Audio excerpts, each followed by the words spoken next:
Bom dia, boa tarde ou boa noite, sejam bem-vindos a mais um vídeo do canal. Eu sou Cleiton Mo e hoje eu vou contar uma história peculiar, não, uma história nórdica que eu acho bem interessante, que essa história me fez agarrar uma raiva de uma divindade e admiração por outra divindade dos nórdicos. E vocês vão entender o que eu tô falando já já. Vamos lá. Vê só, eu vou contar a história de Fenrir, um dos filhos de Loki. Eu não vou dar muitos detalhes antes de começar a história, porque senão já explica a história em si. Então vamos começar a história. Odin, né, o deus lá, o que manda em tudo lá, dos nórdicos, ele tem uma visão do futuro, do Ragnarok, na realidade, né? E o Ragnarok, ele é o fim do mundo para os nórdicos. Na realidade, ele não é o fim do mundo para os nórdicos, ele é a virada de ciclo para os nórdicos, aonde todas as forças do bem e do mal irão entrar em combate, poucos irão sobreviver e quase tudo será destruído, para daquele nada voltar as coisas a andarem, a progredirem. Depois eu faço um vídeo sobre o Ragnarok, exatamente, para falar aqui no canal. Mas Odin tem essa visão, e tem essa visão que ele vai ser morto por Fenrir, um lobo gigante. E aí ele percebe que Fenrir, ele é filho de Loki com uma giganta chamada Angrboda. Ela tá lá em Jotunheim, né? E aí por causa disso, Odin seleciona Thor, Tyr e Freyr para irem buscar os filhos de Angrboda, né? Essa esposa de Loki, consequentemente os filhos de Loki.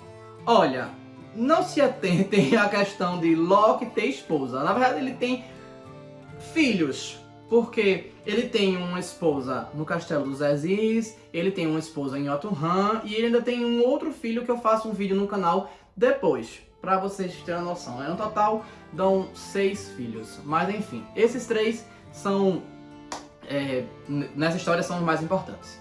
Então vamos lá, eles viajam para Jotunheim, essas 3 divindades, e chegam lá em Angrboda para buscar os 3 filhos de Loki. E eles abordam essa giganta, né, recebendo todas as instruções de Odin a respeito da localidade, né, e de quem é ela. E aí eles chegam lá e abordam essa gigante e pegam os 3 filhos de Loki. Nas histórias que eu já li, normalmente ela cede facilmente. Eu não entendo muito bem, eu gosto de pensar de que eles chegam para Angrboda e dizem que Odin mandou convocar os 3 filhos de Loki para que eles sejam levados aos Aziz, para que eles recebam seu lugar no mundo. Eu gosto de pensar por esse lado, porque aí fica fácil de você entender porque ela mandou, porque ela já sabia que Loki vivia lá e tudo mais, em Asgard, né? Então dá pra coisar. Tyr vem com Fenrir, o lobo. Era um lobo relativamente pequeno, eles tinham nascido há pouco tempo. Thor traz Hela, que é uma... Vocês devem lembrar dela do Ragnarok, lá do filme de Thor. Ela é uma mulher que, na realidade, ela é metade viva, metade morta, tá? Ela era uma criança, mas assim, já era uma adolescentezinha. E o terceiro, no caso, Freyr, traz uma cobra. Era uma cobra que já tinha um tamanho grande para uma criança, mas era uma cobra, só uma cobra. E aí eles vão andando no caminho de volta até chegar em Asgard. Até o caminho deles chegarem em Asgard, a cobra já cresceu absurdamente e o lobo já se desenvolveu mais um pouco e já tá tipo o tamanho de um cavalo. Jesus Nazaré. E aí, quando eles chegam lá, eles mostram Odin e Odin conversa com eles. E aí diz pra Hela o que é que ela gostaria de ser. E ela diz que não se sente bem em canto nenhum. Que pra ela, quando falar com os mortos, ou desencarnados, ou espíritos mortos, enfim, o que seja, né? Eles rejeitam ela porque ela se sente viva. Porque, tipo, ela tá viva. Então eles meio que rejeitam ela. Pra os vivos, eles têm nojo dela porque metade dela está morto.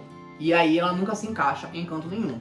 E aí Odin pergunta pra ela se ela toparia ser a rainha dos mortos, né? Aquela que vai receber aqueles que vão migrar do mundo dos vivos para o mundo dos mortos, lá em Helheim, que é um reino à partezinho lá, que dizem que fica acima de Jotunheim, né? Que tá como se fosse uma parte de Jotunheim, né? Em alguns lugares falam que é uma parte de Jotunheim, enfim. Mas eu gosto de pensar que é uma partezinha de Jotunheim, depois ali da parte mais gelada, que tenha ali, dali tem a entrada pra lá. Eles falam até que tem que passar de um rio pra poder chegar em Helheim. Enfim, e aí recebe o nome por causa disso, porque seria basicamente o reino de Hala, né? E aí ela diz que topa, que gosta da ideia e que topa. Por mais que seja uma vida relativamente solitária, com o tempo ela vai conseguir lidar com as coisas. Então ela aceita. Aí ele coloca lá. Pra cobra, que já estava absurdamente grande, Odin fala: o único lugar grande o suficiente para você ficar é no mar. Então a gente lhe coloca lá porque você pode crescer o quanto você quiser. E aí essa cobra é quem? Jormungandr, a cobra do mundo. A cobra que abraça o mundo. Ou pelo menos Midgard, né? Então, ela também é filha de Loki, Jormungandr. E o terceiro é Fenrir, ninguém sabe onde é que vai ficar e Odin tem medo dele por causa da visão que ele teve. Então o que é que ele faz? Ele coloca numa cela até que pense no que vai ser feito. E aí quem vai cuidar dele é Tyr, porque Tyr já se afeiçoou a Fenrir. Aí Fenrir diz: Odin, se você quiser eu posso ser seu aliado se você me criar como um amigo. E Odin fica dizendo isso. Então como ele era muita criança ainda, Fenrir, o que acontece? Odin fica fazendo brincadeiras, fica fazendo correntes, cordas, laços, o danado que seja, e fica levando um tempo inteiro pra Fenrir e fica amarrando Fenrir. Sempre com a justificativa de: vamos ver quão forte tu és, bora lá, vamos dar uma olhada nisso. E aí fica brincando com Fenrir desse jeito, e logo no começo Fenrir vai levando uma brincadeira, mas depois ele percebe que aquilo provavelmente é uma armadilha. Só que aí ele chega pra Tyr e diz: Tyr, ó, vê só, eu percebo que Odin tem alguma coisa por trás, tem alguma crueldade aí por trás. Eu não sei porquê, mas ele tem uma crueldade por trás. Mas eu queria ser amigo dele. Ele tá me recebendo aqui no palácio, a gente tá aqui, tudo bem que eu não tenho lá tanta liberdade, mas eu tenho um espaço, tudo mais. Eu tenho você, que eu considero meu amigo, né? Eles desenvolvem uma relação praticamente de pai e filho. E aí ele continua cuidando dele e tudo mais, e ele diz: então eu gostaria de ser amigo de Odin, porque no momento que ele precisar, eu posso me dedicar a ele. Aí Tyr diz: eu vou transferir essas palavras para Odin. E fala para Odin. E Odin diz para Tyr que não consegue acreditar no lobo por causa da visão que ele teve. Ele não consegue acreditar no lobo. E continua com toda a estratégia. Até o momento que Fenrir diz para ele: Odin, eu sei que eu queria ser seu amigo, mas eu tô vendo que você não quer. E aí Odin diz que não, que você corre da cabeça dele, que não é assim não, que é só um joguinho que ele gosta de fazer com ele, uma brincadeirinha e tal. E Fenrir fica: então tá bom. Então tá.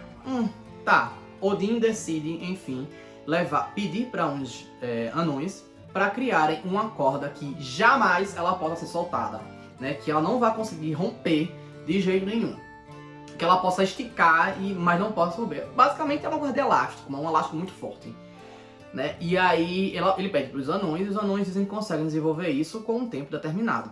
E aí eles desenvolvem, e quando trazem para Odin, Fenrir já tá bem grande, ele o lugar lá no palácio já não cabe mais ele, né? Ele já não cabe mais ali dentro. E aí Odin fala com Fenrir e diz: olha, quando os anões primeiros trazem para ele, é um pedacinho de fita. E Odin fica assim: isso aqui vai prender ele? E os anões falam: vai prender, você vai ver que isso aqui vai esticar bastante, mas não vai ceder. Isso vai esticar muito, mas é muito resistente. E Odin acredita nisso. E aí ele brinca com Fenrir. Ele chega lá confiante e brinca com Fenrir: Fenrir, vamos fazer o seguinte, não tá cabendo mais aqui, a gente vai te levar lá pra fora e você vai ficar lá fora.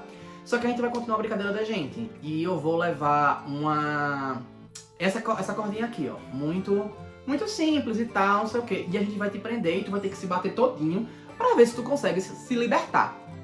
E aí Fenrir olha pra aquilo e percebe que ele é uma armadilha. E fica assim: isso aqui tá muito bom pra ser verdade. Uma merdinha dessa que eu tô vendo aqui vai me prender. Ele pensando, ele não fala, né? Ele pensando, ele fica: não, se isso aqui tá assim, ele tá fazendo essa proposta, significa que isso aqui é forte de verdade.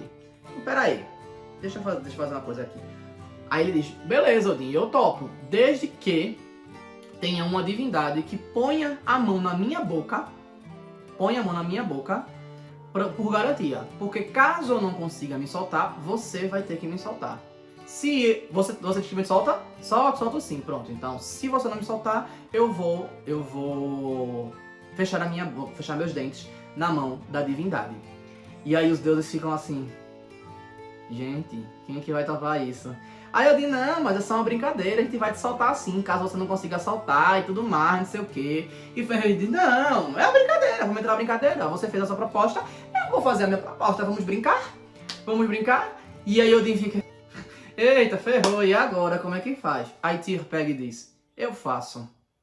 Você é doido? Você é pichuruco? Você é pichuruco?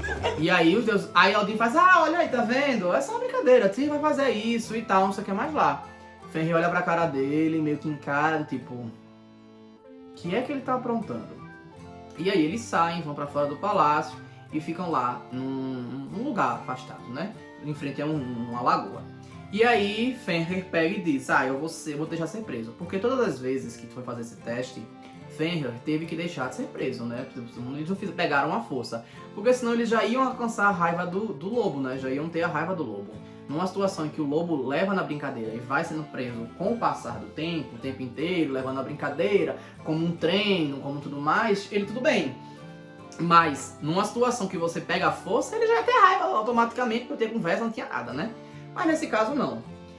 E aí, ele pega e prende o lobo com esse pedaçozinho de corda, né? Que os anões fizeram. E aí, ele pega, amarra o lobo, prende no chão e tudo mais. Aí faz, vai Fenrir, agora tenta sair. Aí Fenrir começa a se estrebuchar. Tenta, faz força, e não cede. Estica bem muito e não cede. E aí de novo e não cede. E toda vez que ele aperta mais, o laço aperta mais de volta. Ele estica mais, o laço aperta mais de volta. E ele vai ficando até que ele quase não consegue se mexer. Em alguns contos eu vejo que Tyr já estava com a mão dentro da boca de Fenrir e Fenrir fica só tentando mexer só as patas, né? Em outras falam que tem que colocar a mão depois.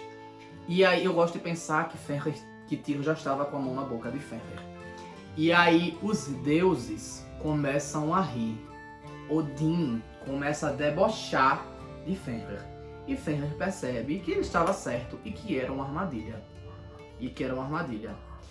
Nessa hora, Fenrir olha pra Tyr e Tyr olha pra Fenrir. E Tyr fala pra Fenrir, balança a cabeça para dizer, faça. E aí Fenrir pega e arranca a mão direita de Tyr numa mordida. Tyr simplesmente estanca o sangue e sai, sem dizer mais nada. E Fenrir olha pra Odin e diz, eu seria seu amigo e lhe defenderia, mas só por causa dessa palhaçada que você fez comigo, eu juro que no Ragnarok vou lhe matar. E aí fica o questionamento. A visão de Odin tomou exatamente os passos que levam para aquela visão do Ragnarok? Ou independente do que ele fizesse, seja a amizade ou isso, Fenrir se voltaria contra ele? Fica aí o questionamento. Eu gosto de pensar na primeira opção, porque Odin é muito prepotente e acha que consegue tudo de maneira do jeito que ele quer e acabou, né? Então eu acho que é um ensinamento para que, às vezes, por mais óbvio que seja a coisa, talvez se dar abertura é melhor do que tomar cautela demais. Ou talvez alguma coisa aí por esse sentido. Tyr é considerado o deus da guerra e que abençoa as lutas e entre outras coisas. Também é considerado um deus da justiça por causa desse conto. E por isso é que ele tem um dia na semana, né? Tuesday é por causa de Tyr. É por causa dele. Bem, eu espero que tenham gostado. Então curtam, comentem, compartilhem, se inscrevam no canal. Eu gosto muito desse conto. E se não sabem o que escrever... Terça-feira. Terça-feira! É ótimo, realmente. Escrevam terça-feira. É isso.